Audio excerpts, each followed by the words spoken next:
Archer is one of the strangest vehicles in War Thunder. It's a British SPG with truly amazing gun, and it would be great if not a little problem. The gun is facing backwards, and that creates a huge amount of inconvenience. In order to avoid it, you might need to make big changes in how you play the game.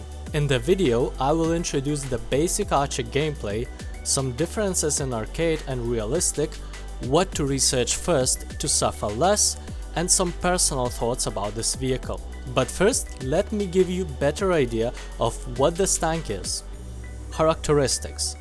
The best Archer has is 76mm gun that shoots huge 7.7 kg shells having of up to 170mm of penetration almost every 6 seconds. For comparison, other vehicles using the same gun start from battle rating 4 and up to 5.7, while Archer is at 3.3.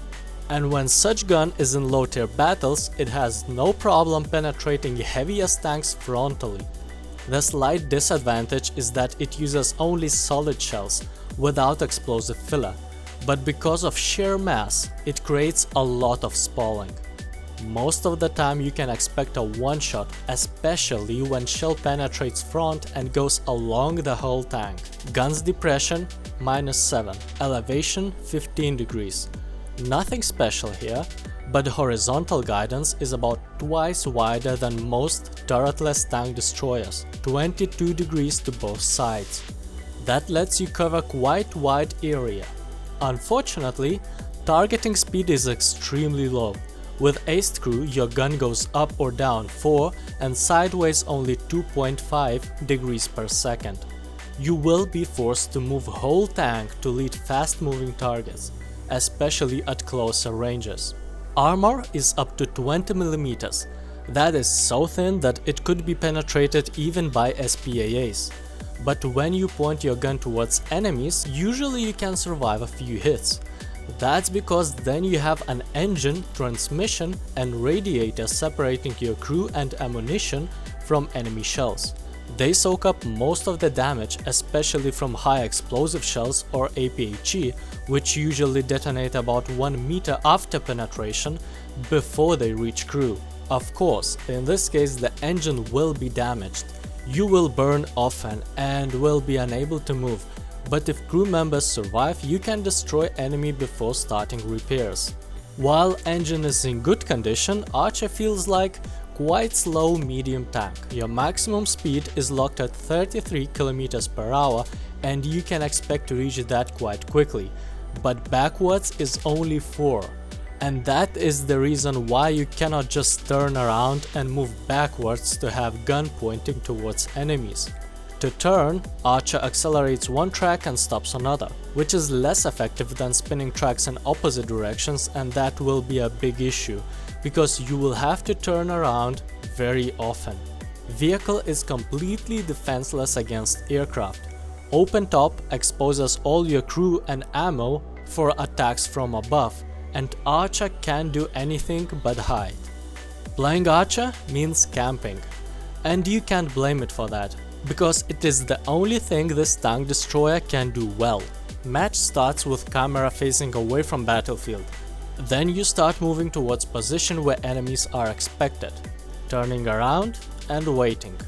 After enemies were destroyed, you have to turn around again to relocate until next position. And then, after turning around again, wait for enemies. That repeats until you die or enemies respawn is reached. Every time you are relocating, Archer is extremely vulnerable. It is not only crew sitting behind 20mm of steel, but the time you need to start firing if suddenly enemies appear in front of you. It would be wise to move only in secured area when allies have pushed forward. In arcade, Archer didn't felt too bad. It was very uncomfortable first, but after you get used you can feel all the power of high rank gun in low tier battles. Ambushes almost never happen in arcade. Fight is more or less predictable. Minimap gives you most of the information, where to expect enemies and where you can move safely.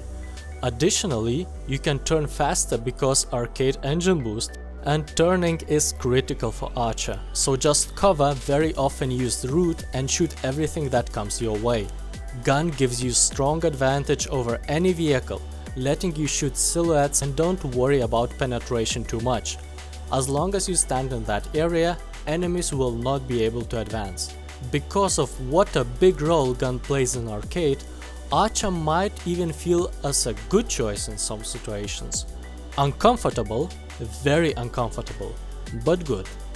In realistic, where your mobility is bigger issue, you are punished for bad decisions even more.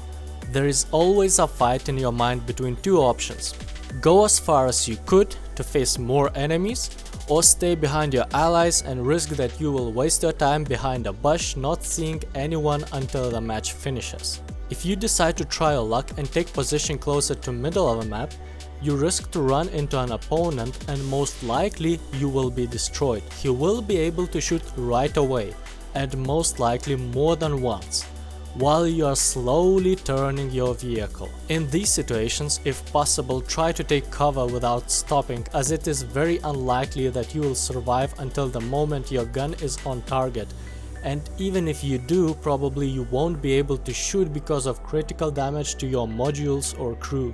When you play more defensively and stay behind allies, you risk to have extremely boring matches, sometimes not even able to fire a round if allies quickly push forward and keep other team pinned down in their respawn. As soon as you research must-have parts modification, research tracks. It will help you to turn faster.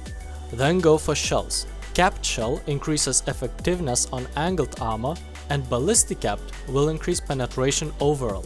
Expect to burn often and take fire extinguisher.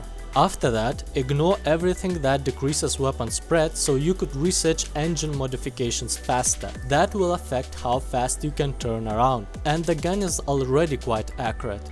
Plus you don't need to aim for weak spots anyway, and less accuracy won't hurt you as much as less mobility. The idea of having a gun facing backwards was to be able to quickly disengage or relocate after the shot was done. And it sounds very nice in theory, but in game it's rarely effective. At least not until the feature letting you to win matches by moving away from enemies is not implemented in War Thunder. Archer is one of the most frustrating tanks in game. The advantage in having a good gun is diminished by a lot of drawbacks in all other areas. The most kill I had was 5, and that when I was in a good position in the middle of a map and our team was pushed back, so there were plenty of targets coming my way. And despite of the advantage in defensive gameplay, you almost won't contribute to victory. Partly because capturing point is only last resort measure for Archer. Closer to these points you will have a high risk to run into enemy forces or be flanked, and Archer is completely unsuitable for quick encounters. Tank has to spend some time to prepare and align gun at enemy's position, and that takes way too much time. Because of how difficult and inconvenient the control of tank is, I think destroying or distracting these machines I should feel slightly guilty, because the player playing Archer is already suffering, and then someone starts shooting at them. But nevertheless, uniqueness of gameplay will make you to think out of the box, and you might find things that you were not paying attention to while playing usual vehicles. So everyone should try Archer. At least few matches. Even if you will never use this tank again, that little discoveries is what gives you an edge over someone with standard way of thinking.